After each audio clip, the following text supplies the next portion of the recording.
जो लोग मेरे इस चैनल पर नए हैं या फिर मेरा ये वीडियो किसी और सोशल मीडिया प्लेटफॉर्म पर देख रहे हैं, वो मेरा YouTube channel political Tamasha with doctor Arshi को सब्सक्राइब करके वहां पे लगी बेल आइकॉन को जरूर दबा दें ताकि आपको हमारे आने वाले हर वीडियो की अपडेट्स टाइम पर मिलती रहे। और दोस्तों, अगर आपको हमारे वीडियोस इंफॉर्मेटिव लगते हैं, आपको अगर हमारा काम पसंद आता है, तो आप अपने इस चैनल को सपोर्ट कर सकते हैं इसके पेट्रॉन बन करके। और पेट्रॉन कैसे बनते हैं, इसका लिंक मैंने इस वीडियो के डिस्क्रिप्शन में डाल दिया, जिस पर क्लिक करके आप डायरेक्टली पेट्रॉन बन सकते हैं। और एक और तरीके से आप अपने इस चैनल को सपोर्ट कर सकते हैं, वो है इसकी मेंबरशिप लेकर के। और मेंबर कैसे बन सकते हैं, इसका लिंक भी इसी वीडियो के डिस्क्रिप्शन में डाल दिया गया है, जिस पर क्लिक करके आप डायरेक्टली अपने इस चैनल के मेंबर बन सकते हैं। तो चलिए आज के सियासी तमाशे के सफर को शुरू करते हैं।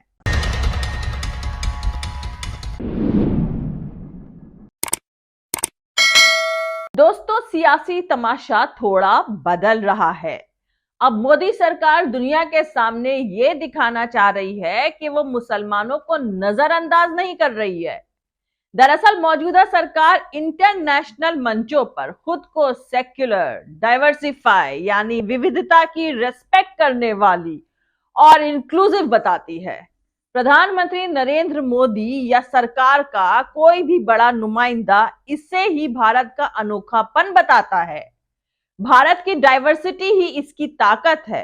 वो सबका साथ, सबका विकास की बात करते हैं। यह सच भी है कि डाइवर्सिटी में यूनिटी हमारी खासियत है, लेकिन ये बातें सिर्फ मुल्क के बाहर इंटरनेशनल मंचों पर ही कही जा रही हैं। घरेलू सियासत में बीजेपी की पॉलिसीज तो बिल्कुल इसके खिलाफ हैं। दोस्तों, मौजूदा बीजेपी सरकार की दुनिया में इस बात के लिए आलोचना होती है कि वो माइनॉरिटीज को रेस्पेक्ट और स्पेस नहीं देती है।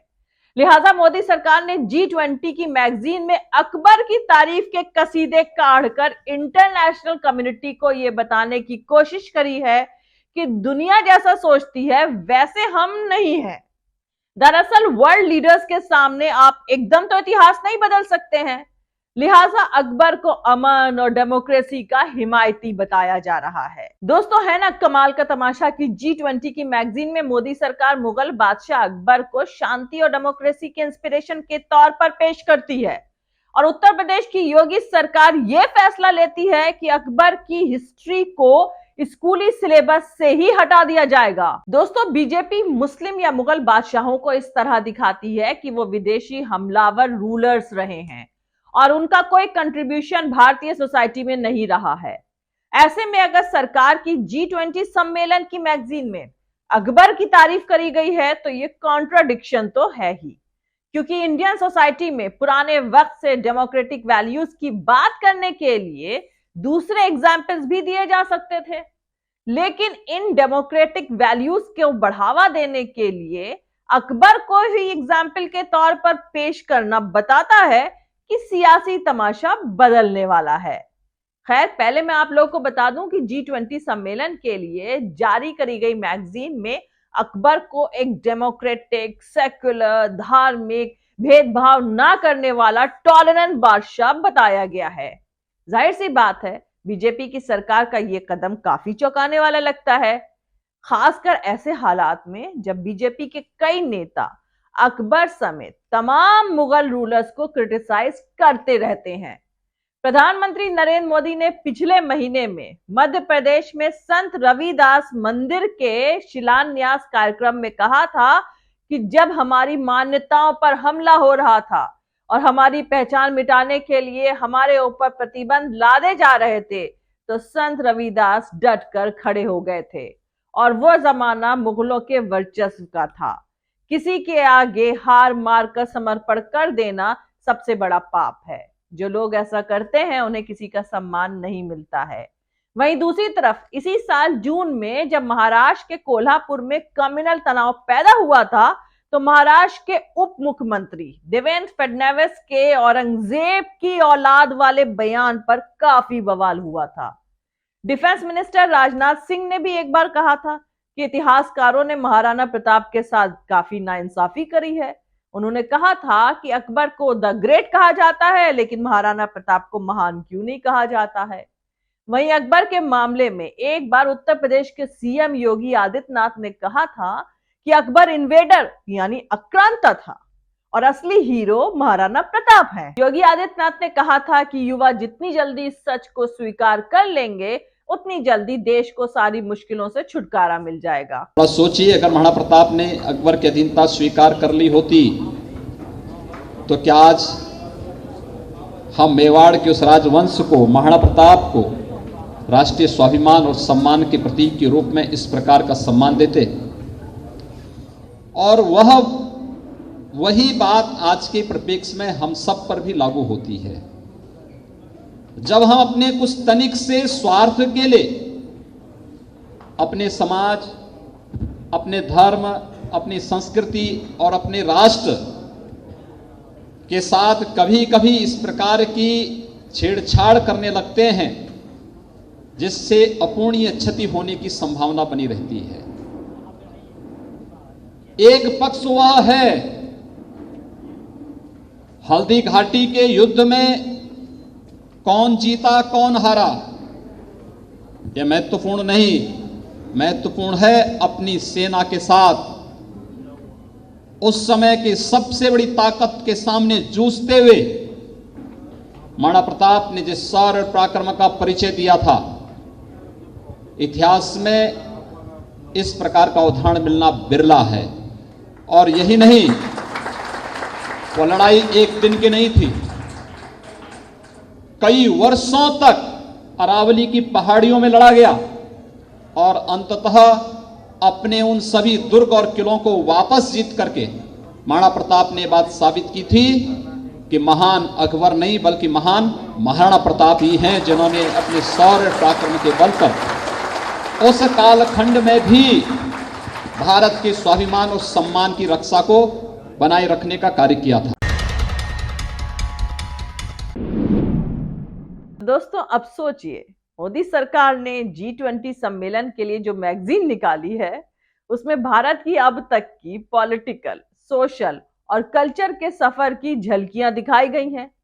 मैगजीन का नाम है भारत मदर ऑफ डेमोक्रेसी और इसमें भारत के एंशियंट सिविलाइजेशन, डेमोक्रेटिक ट्रेडिशन, धर्मों, संतों, महापुरुषों और रूलर्स का जिक्र है। रूलर्स में रामायण में वर्णित राम, मगध के अजात शत्रु, मुगल बादशाह और भारत की आजादी के बाद से लेकर अब तक के सभी प्रधानमंत्रियों के बारे में बताया गया है। मैगजीन में मुगल बादशाह अकबर का इंट्रोडक्शन देते हुए कहा गया है कि उनकी डेमोक्रेटिक सोच बाकियों से हटकर और अपने वक्त से काफी आगे की थी। मैगजीन में उनके बारे में लिखा गया है, अच्छे एडमिनिस्ट्रेशन में सभी का वेलफेयर होना चाहिए, चाहे वो किसी भी धर्म के मानने वाले क्यों ना हो। तीसरे मुगल बादशाह अकबर ने ऐसी ही डेमोक्रेसी अपनाई थी। अकबर ने सुलह कुल के उसूल दिए और यह धार्मिक भेदभाव के खिलाफ बना प्रिंसिपल था। दरअसल दोस्तों, चुनाव आ रहे हैं, लिहाजा सरकार माइनॉरिटीज को एक मैसेज देने की कोशिश कर रही है, खासकर वर्ल्ड लीडर्स के सामने। एकदम से तो इतिहास बदल नहीं सकते हैं, लिहाजा अकबर को शांति और डेमोक्रेसी का हिमायती बताया जा रहा है। G20 सम्मेलन में तुर्की भी मौजूद था और कई अफ्रीकी देश भी जहां इस्लाम मेन धर्म है, इसीलिए मुस्लिम बादशाह की तारीफ करी गई होगी। जबकि भारतीय संसद में पिछले कुछ सालों से बीजेपी की तरफ से मुस्लिम रिप्रेजेंटेटिव्स का पहुंचना तकरीबन बंद हो गया है। ऐसे में मोदी सरकार दुनिया को दिखाना चाह रही है कि वो मुसलमानों को नजरअंदाज नहीं कर रही है। अकबर की तारीफ रणनीति का हिस्सा है। राज्यसभा और लोकसभा में बीजेपी का कोई भी मुस्लिम चेहरा नहीं है। हो सकता है कि वो अगले चुनाव में भी मुस्लिम उम्मीदवारों को टिकट ना दे, लेकिन दुनिया में मोदी सरकार को अपना इंक्लूसिव, समावेशी चेहरा दिखाने की जरूरत है, क्योंकि इस बीजेपी सरकार को दुनिया में इस बात के लिए काफी शार्पली क्रिटिसाइज किया जा रहा है कि वो मुसलमानों को स्पेस नहीं दे रही है, माइनॉरिटीज पर जुल्म हो रहा है। लिहाजा मोदी सरकार ने G20 सम्मेलन की मैगजीन में अकबर की तारीफ के कसीदे काढ़कर इंटरनेशनल कम्युनिटी को बताने की कोशिश करी है कि दुनिया जैसा सोचती है वैसे हम है नहीं।